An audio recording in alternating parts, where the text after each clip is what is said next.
Alright, what's up guys? Thought I'd do a little update with the car here. Gotta kind of move my phone around. Yeah, I want my phone by the way, so sorry if the picture's kind of crappy. So, I've done a 4.8 liter swap, LS swap in the car. A lot of things have changed since my last overview video of the car. It's totally different now. So we're gonna kind of take a look at this thing, see what we think.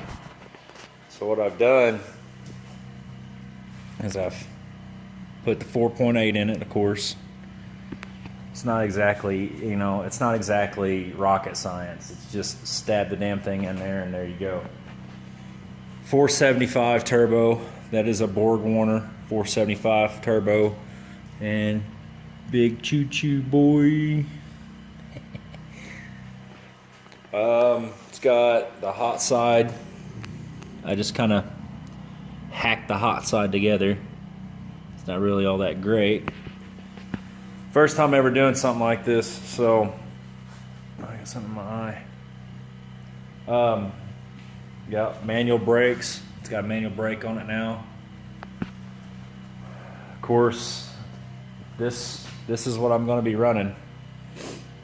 And I happened to come across Sloppy Mechanics 8s for 8, and I thought I was the only one that was goofy enough to put a 4.8 with a big 475 on it, and come find out he was doing practically the same thing I'm doing. So I'm going to be kind of following his build.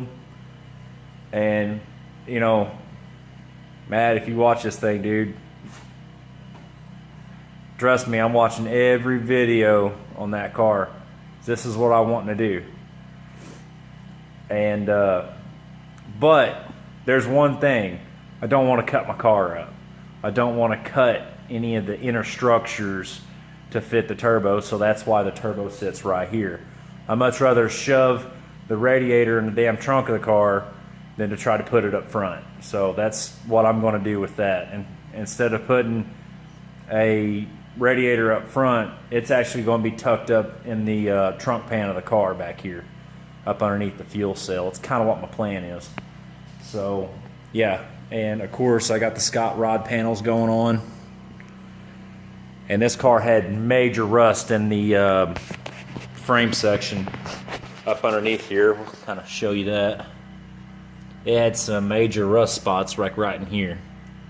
So I came in, fixed all that, cut the shock tower, got a manual rack, got the Team Z LS swap K member. Got a TH400 transmission for free. That was just given to me. We actually had it laying around. We got 3 of them transmissions, and I took the best one. Just whatever we had. 2 was out of a truck. This was out of a car, I believe. I'm not sure what car it was. I really don't care. As long as it has a TH400, and slammed it in there. Didn't give a shit.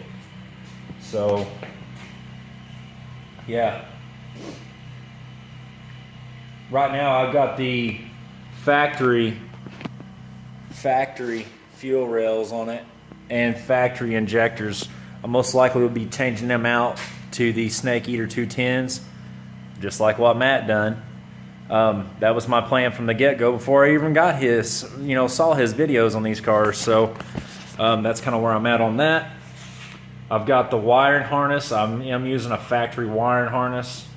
It's a 896 computer ECU out of some truck. I turned around, I've done the LT1swap.com depinning and wiring harness stuff. Just followed that to a T. Then I went and got a real nice braided wrap, and I wrapped the harness. That's actually sitting inside the car here, ready to go back in on the engine and be installed back in the car. So yeah.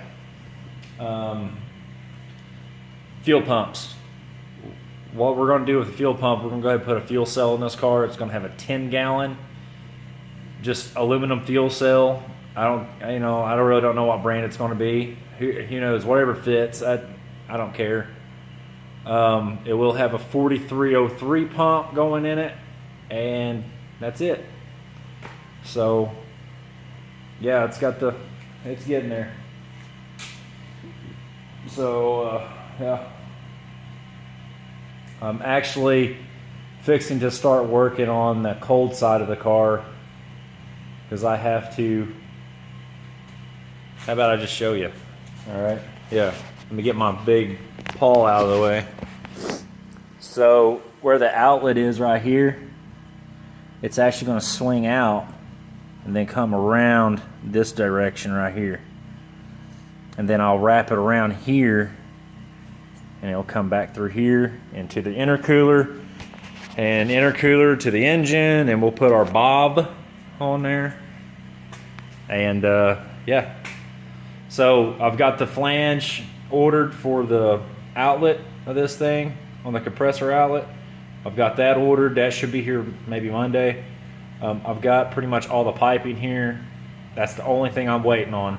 And I'm not going to touch nothing on the car until all those parts are here. So I don't have to stop, and I can just do it all in one day. That's how I like to do it. I like to have all my parts here before I even start. So yeah. Once we get all this stuff, all the cold side on it, and I get my AM bungs put on the apron over here for my water outlets, my coolant outlets, then what we're going to do is we're going to pull the motor out, start prepping it. I'm going to put the cam in it. Not sure what cam it's going to be. I'm going to research into his build a little bit more and find out what cam he ran. And I'm just going to do an exact replica of that. I mean, his stuff seems to work just fine. So that's what we're going to do. So let's go around to this side. I did do a teardrop. Kind of a teardrop. Stainless piece on there. Thought that was pretty neat. First time ever welding stainless. And I think it turned out looking pretty cool. Oh, let's get you in the camera there. Hopefully that didn't make nobody sick. So, yeah. So anyway, that's where we're at. We're just waiting on some parts. And TikTok, that's it. Time. Just taking time. Where did I put my drink?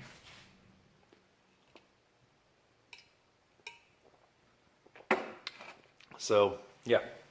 Alright, guys. That's it on the update for right now. And I'm going to go ahead and go. I got to get some work done. I'm actually going to be doing I got a Motion Raceworks deal that goes onto the oil pan to feed the turbo for oil. So I'm going to put that thing on there today. And we're going to start doing some of the plumbing to the turbo because I do have all the parts for that. And then I'm going to look at kind of where I'm going to put my turbo drain at. So there it is. Not looking too bad. Not looking bad at all. It's a lot of work. This is the dirtiest this car's ever been. So, and said in my last overall overview of the car, this car has been done 100% by me. It's never been in a shop. So we're gonna keep it that way, even with the turbo swap. So I want to do some more to the engine of it. I do want to do the ring gapping and all that because I plan on leaning on this thing. I'm planning on leaning on it pretty hard. I don't know where it's going to go. I don't know how much power it's going to make. My goal is 700, but will it make that? Shit, I don't know. We'll find out, I guess. So, alrighty, y'all. I'm gonna get on off here. I got some work to do. Peace.